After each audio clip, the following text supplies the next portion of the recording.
Kami memahami bahwa Imam Mahdi dan Al-Masih yang dijanjikan adalah satu orang yang sama. Lalu mengapa Imam Mahdi diberi nama Isa bin Maryam atau Al-Masih atau nama seperti itu? Ini juga merupakan pertanyaan yang sangat menarik. Saya pikir pertanyaan ini juga biasa diajukan oleh orang-orang. Pertama-tama, mengapa ada dua imam sekaligus? Masalahnya dimulai dengan itu. Allah telah mengutus satu imam pada satu waktu, dan setiap kali dia mengutus imam lain, dia dibuat tunduk kepada satu imam. Seperti Nabi Musa dan Nabi Harun. Nabi Musa alaihissalam adalah nabi pertama dan tetap menjadi yang pertama dalam gelar. Dan Nabi Harun berada di bawah beliau. Jadi, tidak mungkin ada dua kepala pada satu waktu.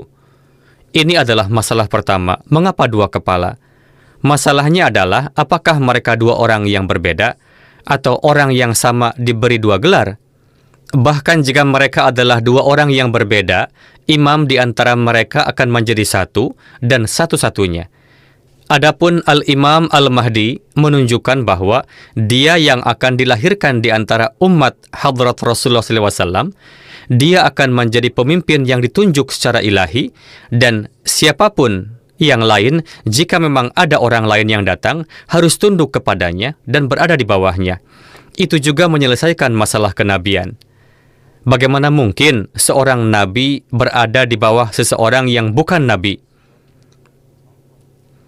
Jadi, itu menunjukkan secara positif status Al-Imam Al-Mahdi juga. Dalam hal ini, semua umat Islam sepakat apakah mereka percaya pada satu orang yang akan datang dengan dua gelar atau dua orang yang akan datang dengan dua gelar. Mereka sepakat mengenai masalah ini bahwa Nabi Isa alaihissalam mereka percaya akan datang lagi. Dia akan tetap menjadi Nabi Allah. Jadi, sebagai Nabi Allah, beliau akan berada di bawah Hadrat Al-Imam Al-Mahdi. Itu berarti bahwa status Al-Imam Al-Mahdi tidak kurang dari Isa yang akan datang jika dia dapat datang lagi. Tetapi kami, para Ahmadi, meyakini bahwa ini bukanlah makna dari nubuatan-nubuatan ini. Sebenarnya, satu orang tunggal dirujuk dengan dua gelar dengan beberapa makna yang mendasarinya. Maknanya adalah bahwa peran pembaharu masa depan yang akan muncul dalam Islam adalah dua kali lipat. Pertama, untuk menghidupkan kembali Islam seperti yang telah dilakukan oleh para mujadid sebelumnya, tetapi dengan penekanan yang jauh lebih besar pada penyatuan kembali semua umat Islam dan memutuskan, menyelesaikan konflik-konflik mereka dan perpecahan-perpecahan sekali dan untuk selamanya.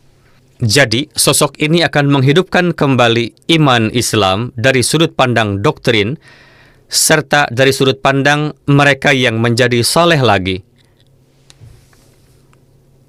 Jadi, dengan demikian, ia akan diberi gelar Al-Imam Al-Mahdi. Seorang imam yang merupakan imam dalam gelarnya, tetapi berada di bawah Nabi Muhammad Sallallahu Alaihi Wasallam.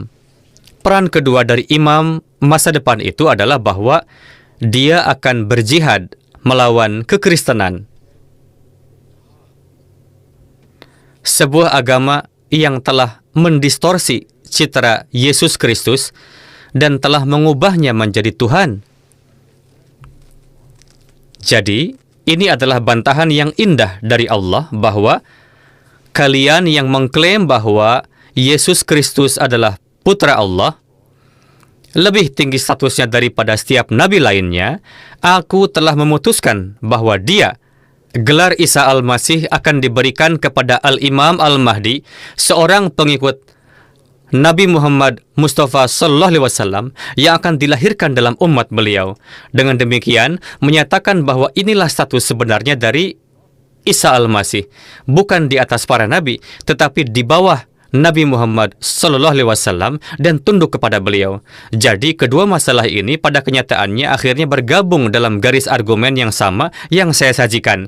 Bagaimanapun juga, dia harus tunduk pada Islam, baik sebagai orang yang terpisah atau dalam gelar Al-Masih, dia juga harus tunduk pada gelar Al-Masih Al-Mau'ud.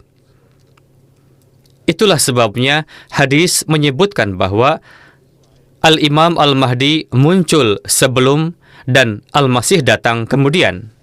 Sekarang, mengenai masalah hanya ada satu orang, saya merujuk pada hadis Ibnu Majah yang menyelesaikan masalah ini untuk selamanya. Hadis ini dicatat dalam Ibnu Majah, salah satu dari Sihah Sittah, jauh sebelum Ahmadiyah dilahirkan, dan itu berbunyi, Lal Mahdiyu illa Isa. Tidak, saya rasa Lal Mahdiyu illa Isa. Tidak ada dua orang, satu orang yang sama. Sebutlah dia Isa atau Mahdi, tetapi tidak ada dua orang, mereka adalah satu orang yang sama. Jadi, hadis juga mengarahkan kita, telah membawa kita pada kesimpulan yang sama, bahwa hanya ada dua gelar, karena beberapa alasan seperti yang telah saya jelaskan. Jadi, tidak ada mujadid selain Al-Imam Al-Mahdi yang telah diberi gelar Al-Imam oleh Nabi Muhammad Mustafa Sallallahu Alaihi Wasallam. Tidak pernah dalam hadis tajdid manapun Anda akan membaca gelar tersebut. Jadi, ini membawanya di atas dan lebih tinggi daripada status semua mujadid sebelumnya. Mereka adalah mujadid yang dibuat oleh Allah memang, tetapi tidak diberi gelar sebagai Al-Imam. Ya, poin ini didukung lebih lanjut oleh Hadrat Aqdas Muhammad Mustafa Sallallahu Alaihi Wasallam dengan menambahkan tugas pada tugas Hadrat Al-Masih bin Maryam, yaitu ketika dia muncul kembali ke dunia di bawah gelar Al-Masih bin Maryam, Al-Mahdi tidak pernah disebut sebagai Yaksirus Salib, sementara Al-Masih selalu disebut sebagai Yaksirus Salib, yang berarti tugas utamanya adalah menghancurkan agama palsu yang dikaitkan dengannya. Dan ini akan dia lakukan di bawah penghambaan penuh kepada Hadrat Muhammad Mustafa Sallallahu Alaihi Wasallam. Jadi, pembawa syariat terakhir yang hukum-hukumnya tidak pernah dapat diubah atau diubah oleh siapapun hanya Hadrat Muhammad Mustafa Sallallahu Alaihi Wasallam saja.